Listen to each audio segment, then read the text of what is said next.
नमस्कार दोस्तों, कैसे हो आप सभी।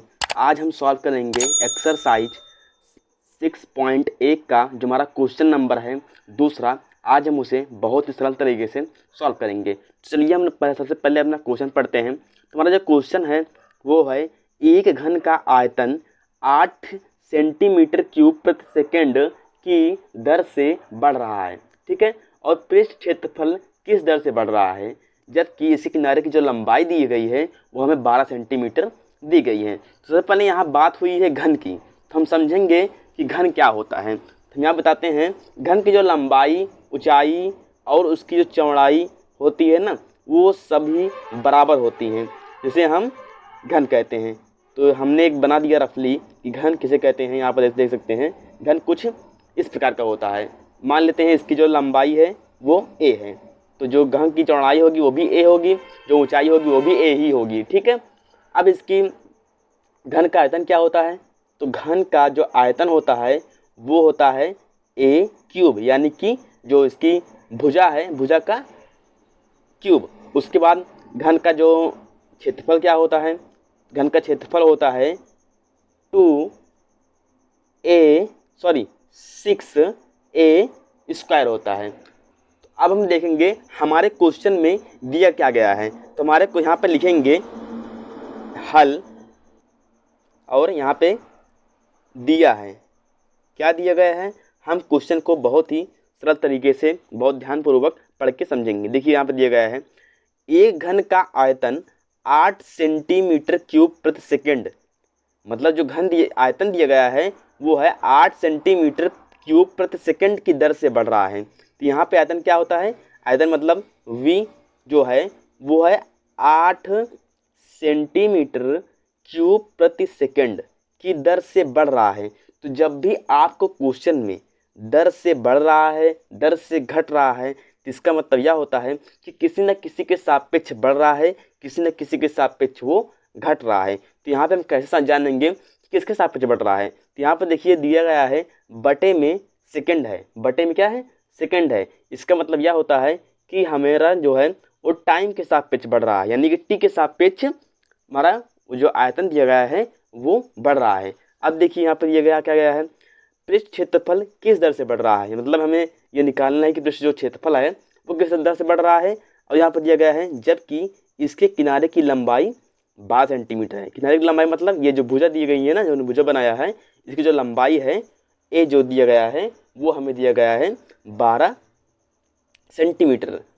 ज्ञात करना है, ज्ञात करना है, उसे भी देख लेते हैं। तो यहाँ पर देखिए दिया गया है पृष्ठ क्षेत्रफल किस दर से बढ़ रहा है। क्षेत्रफल मतलब उसका जो क्षेत्रफल दिया गया है यस किस दर से बढ़ रहा है।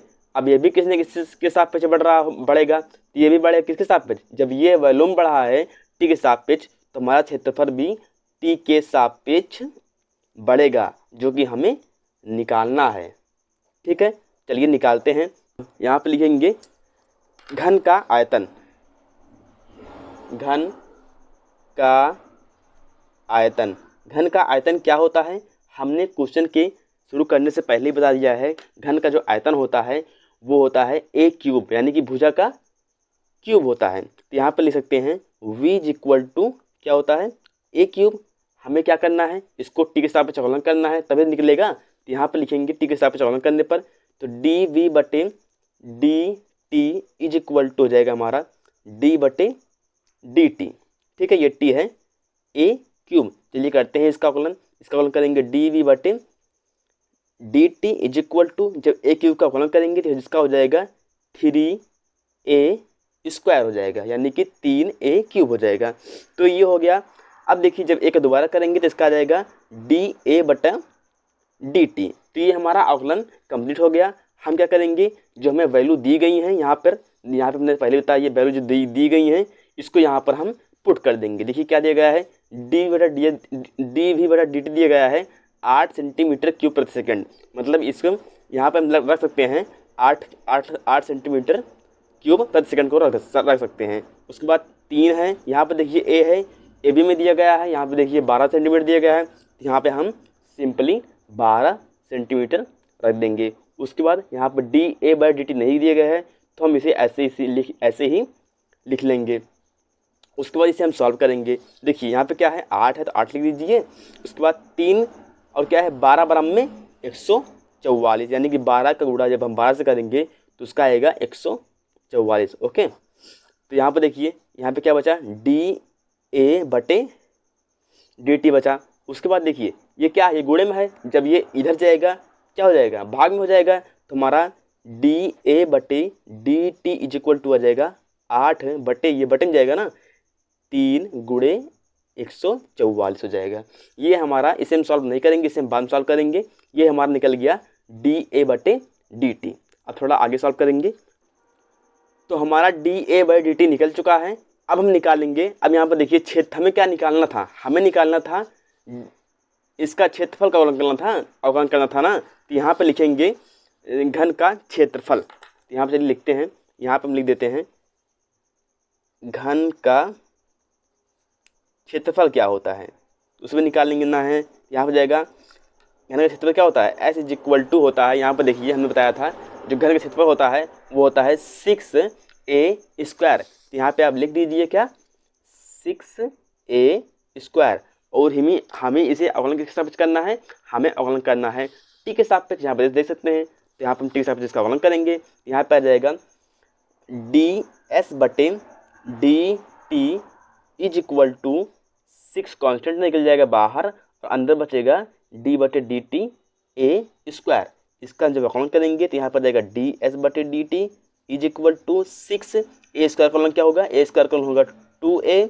उसके बाद एक दोबारा करेंगे तो इसका आएगा DA/dt।